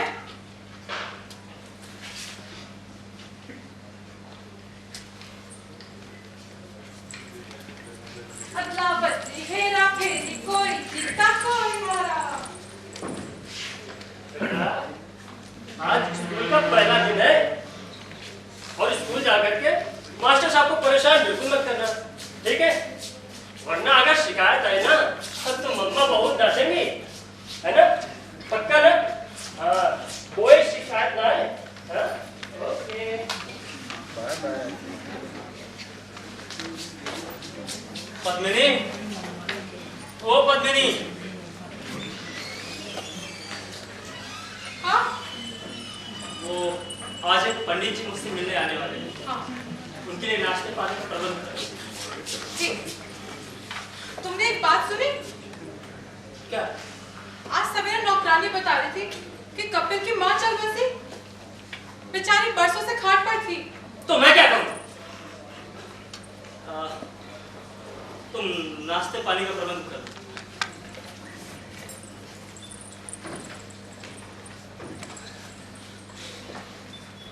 हाय राम, ये क्या कर डाला? हे भगवान। सुनो, हाँ ये मुन्ने ने तो गुड़िया को चिथड़े कर दिए हैं। हमें उसके लिए नई गुड़िया लानी चाहिए। हाँ, मैंने तो गुड़िया की तरफ ध्यान ही नहीं दिया। ठीक कह रही हो तुम। एक काम करो, तुम आज ही उज्जैन चले जाओ, वहां से तो बढ़िया गुड़िया ले आओ। अभी चले जाओ तो वक्त से पहुंच जाओगे। नहीं नहीं पद्मिनी, उज्जैन जाने में 6 से 7 दिन लगते हैं। ऐसा क्यों नहीं करते? किसी नौकर को पैसे देकर मंगवा देते हैं ना। किसी और को क्यों? अपने मुन्ने के लिए गुड़िया हमें लानी चाहिए।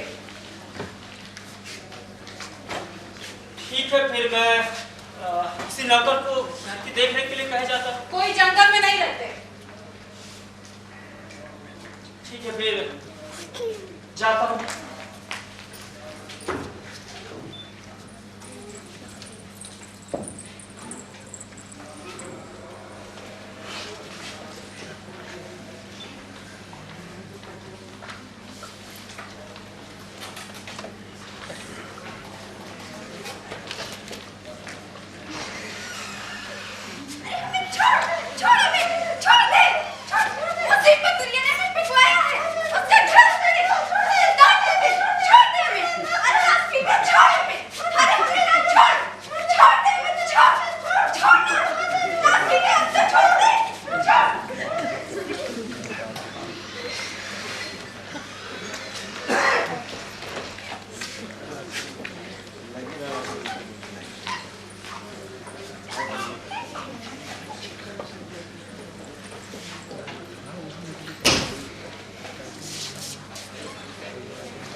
तूने अभी घने जंगल का जादू मेला नहीं देखा ना?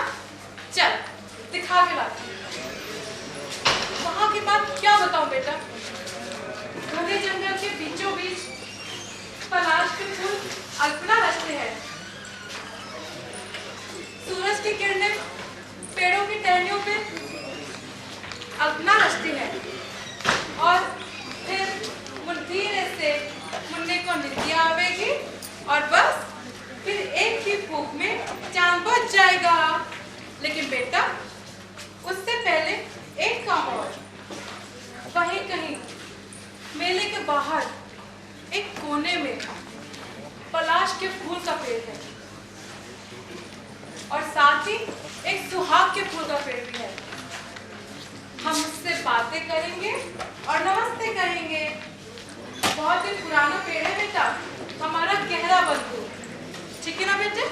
अब चले चल।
मैं कपिल हूँ पत्नी, कपिल।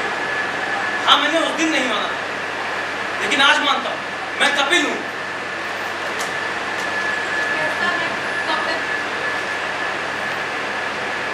मैंने तुम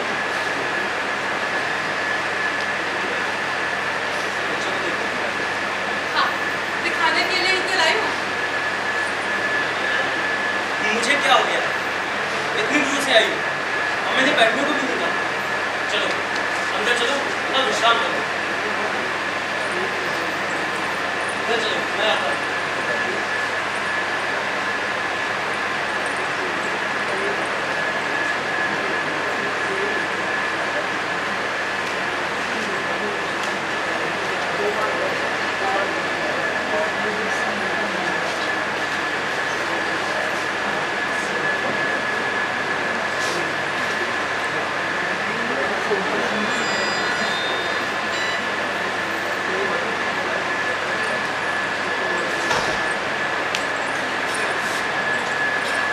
क्या हुआ?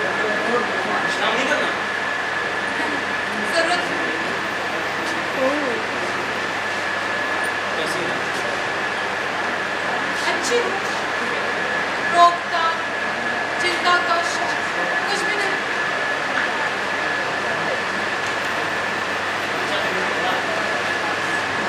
और तुमने उसके बाद ऐसा सिर्फ तुम्हारी बात करती है। कौन सा दिन? अरे नहीं तो और कौन सा दिन है तुम्हारी बात करती है? ओह, मैंने ध्यान ही नहीं दिया। तो शरीर की तरफ देखना ही बंद कर दिया। सिर्फ कितनी भी रखती हो गई है तुम्हें?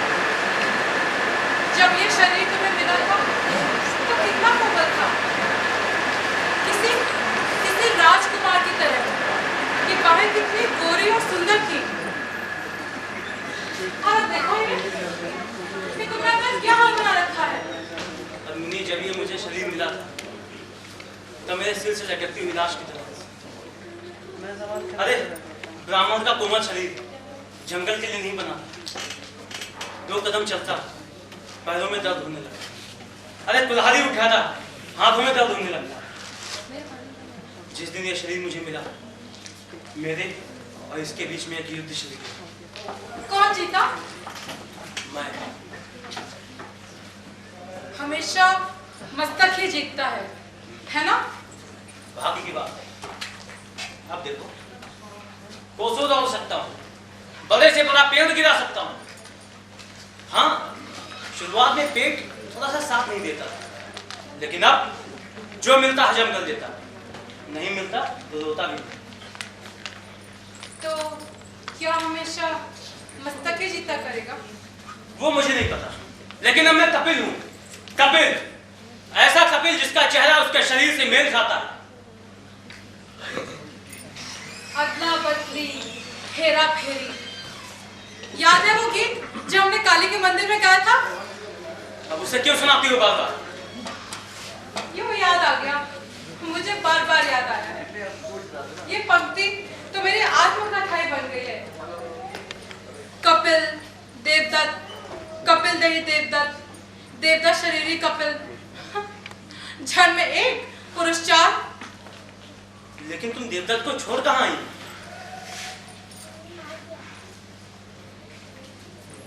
तुम्हें कैसे समझाऊं? तुम यहाँ क्यों आई? तुमसे मिलने। क्यों? क्यों? अरे, जैसे तैसे मैंने अपने आप को समझा दिया था कि मैं जीत गया। फिर तुम क्यों आई? जैसे तैसे मैं ये मान गया था कि हाँ, अब मैं कपिल हूं। फिर तुमने मेरा पीछा क्यों किया? पद्मिनी, तुमने अच्छा नहीं किया। तुमने उन सारी बातों को फिर अपने नाखूनों से कुरेद दिया। पर कुछ भी दबाया क्यों जाए? क्यों? किसी पागलपन को क्यों झेला जाए? कौन सा पागलपन? मेरा। तुम्हारा? हाँ, मेरा पागलपन। इस शरीर को चाहे जितना दबाओ, इसमें छिपी हुई यादें खत्म ही नहीं होती।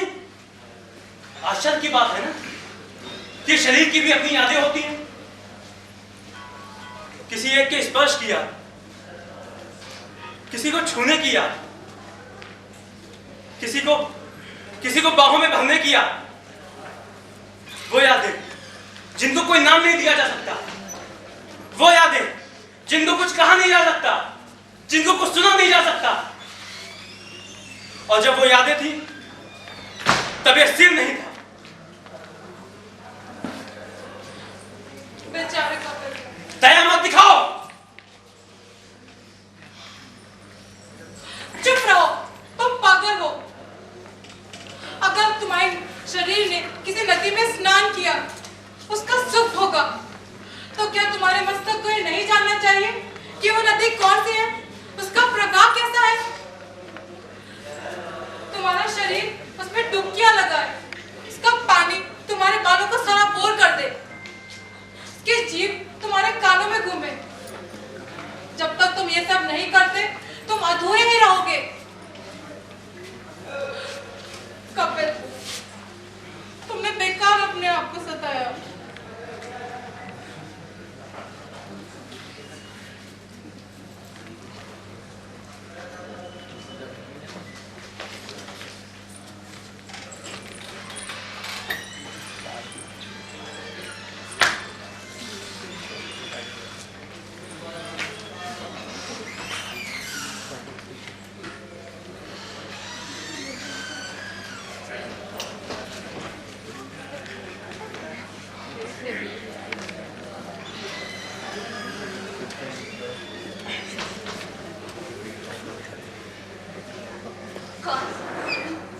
देवदत्त?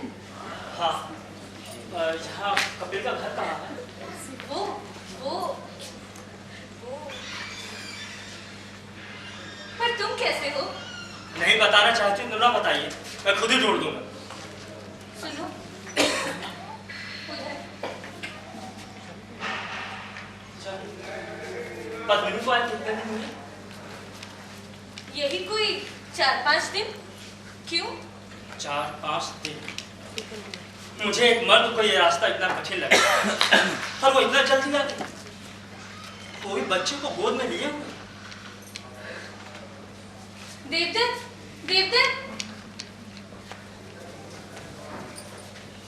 अरे देवदत्त, तुम? कब से तुम्हारी राह देख रहा था। बार बार अंदर जाता बाहर आता, ये देखने कि मेरा देवदत्त आया कि नहीं। अरे तुम तो वैसे के वैसे ही हो, और तुम भी तो वैसे के वैसे हो, और तोतला भी नहीं बनूंगा। ये हाथ में क्या है? ये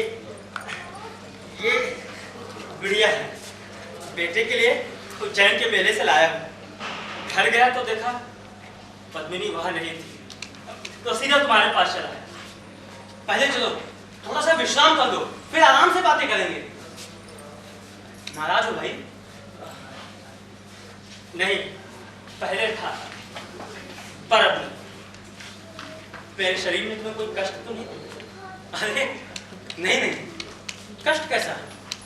हाँ, जब ही मुझे मिला तब मेरा इसका युद्ध छिड़ा, लेकिन अब देखो सब ठीक है।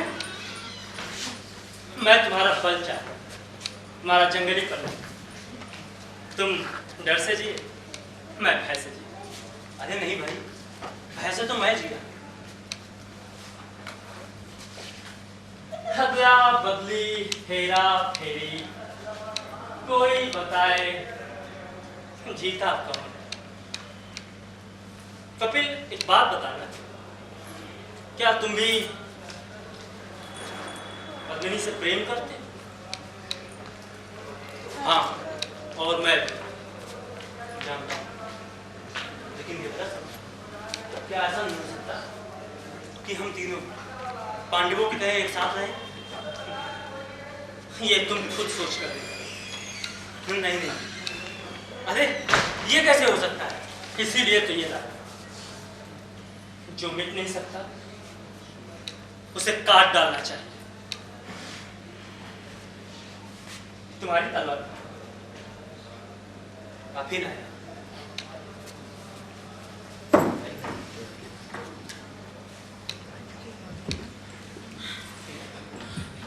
देवदत्त,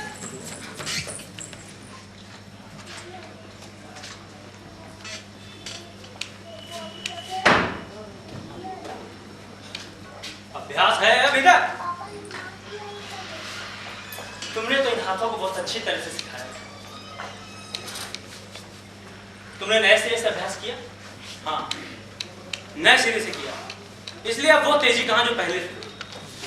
कपिल, आज इस बात के कोई मायने नहीं है कि कौन से हाथ कितनी अच्छी तरह से तलवार चला सकते। आज तो सिर्फ जूझना है शेरों की तरह और मरना है सांपों की तरह। माँ काली के मंदिर में इन्हीं हाथों ने इन्हीं मस्तिष्क को अलग किया था, और आज यही हाथ इन्हीं मस्तिष्क को अलग करेंगे। इसीलिए आज दया और क्षमा की कोई उम्मीद नहीं, मित्रता के लिए कोई जगह नहीं।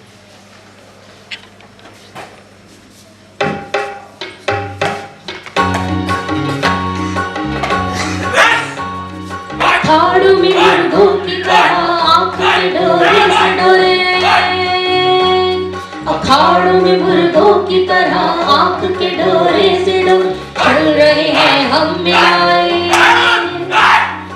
पंजे से पंजा उलझाए,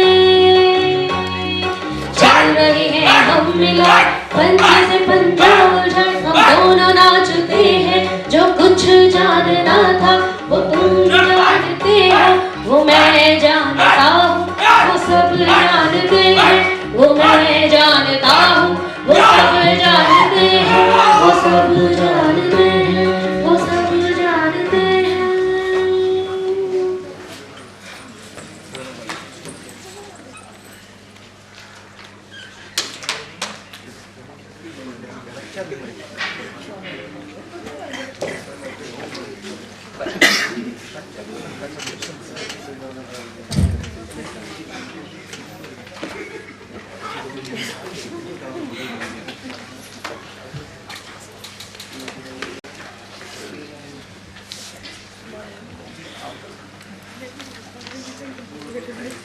दोनों लड़े, जिए, जूझे और मर गए। मैं कुछ न कह सकी। मैं कहती चलो तुम दोनों के साथ रह लूंगी, तो शायद दोनों अभी जिंदा होते, पर मैं चुप रही। मृत्यु से परिचित थे, इसलिए तो दो भाइयों की तरह मरे। जीवित रहते तो शिकारियों की तरह लड़ते रहते।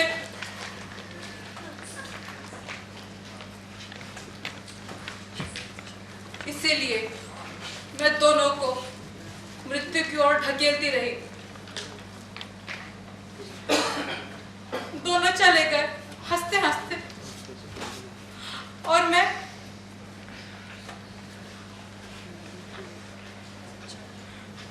अकेली रह गई।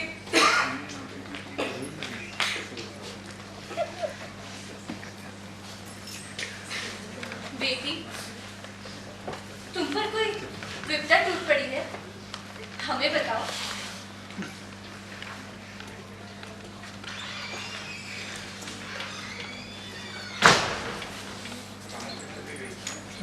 मेरा बेटा अंदर सोया है, मैं उसे आपको दे रही हूँ। आप उसे शिकारियों को सौंप दीजिएगा, कहिएगा कपिल का बेटा है, वो उसको बहुत प्यार करेंगे। मैं चाहती हूँ वो जंगलों और पहाड़ों में पले बढ़े। जब वो 5 साल का हो जाए तो उसे पंडित विप्रोत्तम विद्यासागर के यहाँ दे दीजिएगा, कहिएगा कि देवदत्त का बेटा है, उससे खूब सारा धन मिलेगा।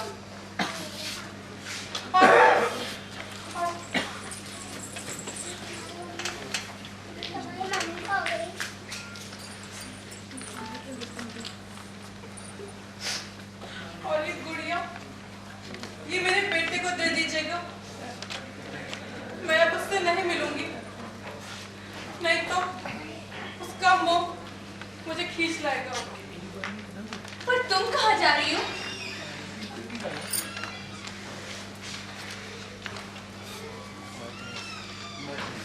मेरे लिए एक विशाल चिता बनवा दीजिए।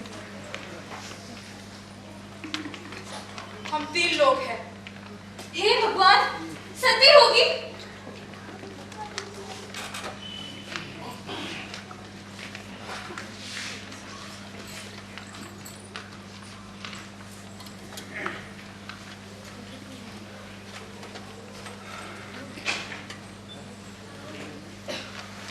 इस प्रकार पद्मिनी सती हो गई। पर जिस तरह पद्मिनी सती हुई, शायद ही कोई अन्य स्त्री सती हुई हो। भगवती भगवती, अरे नट बेटे, क्या हुआ? वो अरे क्या हुआ? अरे अपने भाग्य सुनाता हूँ, अभी मरा नहीं हूँ। छी छी, ऐसे मत बोल। भगवान कसम भगवती जी, भगवान कसम। नहीं, मेरा वो मतलब नहीं था। अरे बेटा हंसते हंसते, अरे यार तुम तो हंसते भी नहीं हो। चलो छोड़ो। अच्छा आज आओ तुम्हें भगवती जी से मिलाता हूँ। ये शोर कहाँ से? कौन?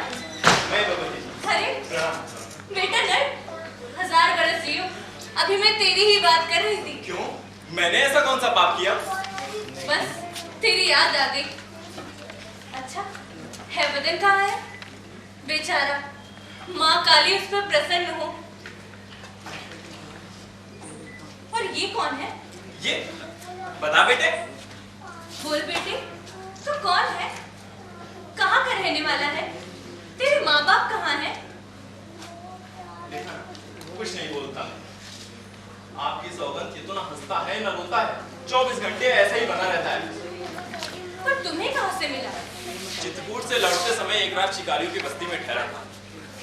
वहाँ शिकारी की स्त्री ने मुझे बालक को सौंपा और कहा ये शिकारी की संतान नहीं, धर्मपुरी का बालक है, वहाँ पहुँचा दीजिएगा। धर्मपुरी का बालक? पर किसका होगा? अच्छा, और ये गुड़िया? ना ना ना ना ना, इसे मत छेड़िएगा। मैं जानता हूँ भूख हो प्यास हो, वरना हंसे न रोए। पता नहीं लगता पागल है, पंडित है, गूंगा है, बहरा है, पर कहीं इस गुड़िया को छेड़ दिया तो बस काटने को दौड़ता है। नट बेटे, एक बात याद है। बेटे, जरा अपना कंधा तो दिखा। दिखा दे कंधा। गुड़िया नहीं छुएंगे, सिर्फ कंधा देखेंगे। अरे नट बेटे, बाबा जी क्या हो? देखा? वही दिन, ये अवश्य पद्मिनी का ही बच्चा है। पद्मिनी? हाँ। कौन पद्मिनी? बाबा जी अरे भाई, क्या हुआ? अरे कब से चिल्ला रहा हूँ, आप गाली नहीं देती हैं। बताओ क्या हुआ? आपने हमारे साथी नट से कहा कि मैं घोड़े का चेहरा देख के डर गया, लेकिन चेहरा मोड़ा ही नहीं। कान के सिरे से लेके पूंछ की गुत्ती तक पूरा का पूरा घोड़ा है, घोड़ा। हाँ ठीक है, आ गया। अरे कौन है? वदन? और कौन हो सकता है? मैं ही हूँ, हैवदन। अरे पर ये क्या हुआ? भगवती, तो क्या आप इसको पहले से पहचानती हैं? पुराने मित्र हैं हम दोनों, अरे भाई तीर्थ यात्रा के साथी हैं। और पायलट ट्रैवल्स नहीं। अरे बच्चा हंसता है भाई। क्यों बच्चे, तू हंस सकता है, मैं नहीं हंस सकता। है वदन, नाराज ना हो, ये पद्मिनी का बच्चा है। पद्मिनी? कौन पद्मिनी? तुम नहीं जानते, पर बेचारा अब अनाथ है। बरसों से इसे ना किसी ने हंसते देखा, ना रोते और ना बोलते ही देखा। पर आज तेरे कारण बच्चा हंसने लगा। है वदन, तूने एक नेक काम किया है। ओहो, तब तो बड़ी खुशी हुई। अच्छा, पर तू तो चला था पूर्ण मनुष्य बनने, पर ये क्या हुआ? मैं सीधे काली के मंदिर गया, वहाँ एक तलवार पड़ी थी, जिसे अपनी गर्दन पर रखकर मैं जोर से चिल्लाया, देवी माँ मुझ पर जल्दी प्रसन्न हो जा, वरना मैं अपना सिर काटकर तेरे चरणों में रख दूंगा। छठ देवी प्रकट हुई, आते ही बरस पड़ी। ये क्या मुसीबत कर दी है तुम भक्तों ने? अगर अपने सर ही काटने हैं तो और कहीं जाके क्यों नहीं काटते? मेरी नींद क्यों चौपट करते हो? फौरन मैंने काली के चरण पकड़ लिए और बोला, माँ मुझे पूर्णांग बना दे। देवी बोली, तथास्तु। मैं अभी कह भी ना पाया था कि देवी माँ मुझे पूरा मनुष्य बना दे कि देवी माँ पूरी जमाई के साथ अंतर ध्यान हो गई, मैं पूरा घोड़ा बन गया। हाय बेचारा। बेचारा क्यों भाई? देवी माँ ने जो भी किया अच्छा ही किया। घोड़ा बनने में जो मौज मजे हैं वो तुम क्या समझो, वो ठाठ ही निराले हैं। बस दुख की बात एक ही है। वो क्या?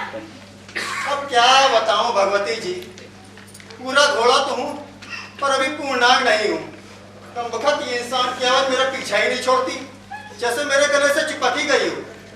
जब तक ये इंसान की आवाज मेरा पीछा नहीं छोड़ती, मैं पूर्णांग कैसे कहलाऊंगा? ये बोली कैसे छूटेगी? हैवदन भाई, समझ में नहीं आता कि अब क्या कहूँ। इसलिए अपने जाने सुने तमाम गीतों को गाता रहता हूँ, लेकिन मेरा भाग ही फूटा है, कामना पूरी ही नहीं होती। तू रोता क्यों है? रो मत। नहीं रोता, बच्चा ठीक कहता है, रोने से गला थोड़ी ही फटेगा। रो मत, तू हंसता है तो अच्छा लगता है। ठीक है, नहीं रोऊंगा, लेकिन प्रयास नहीं छोड़ूंगा। सुन बच्चे, तुझे कोई गीत आता है? मुझे नहीं आता। हैवदन भाई, बच्चे को कौन सिखाता? बेचारा बचपन से ही जंगल में पला बड़ा है।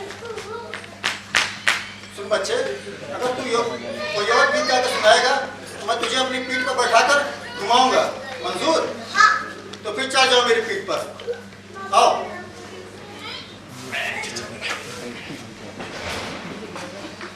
और गाओ। आयो रे आयो सवार, अलबेला बाका सवार। आयो रे आयो सवार, अलबेला बाका सवार। आयो रे आयो सवार, अलबेला बाका सवार। आयो रे आयो सवार, अलबेला बाका सवार। आयो रे आयो सवार, अलबेला बाका सवार। विघ्नेश्वर की महिमा को कौन बखान कर सकता है? दादा को पोता मिला, पोते को हंसी मिली और घोड़े को हिनहिनाहट। विघ्नेश्वर की महिमा अपरंपार। हमारा नाटक समाप्त। नमस्कार।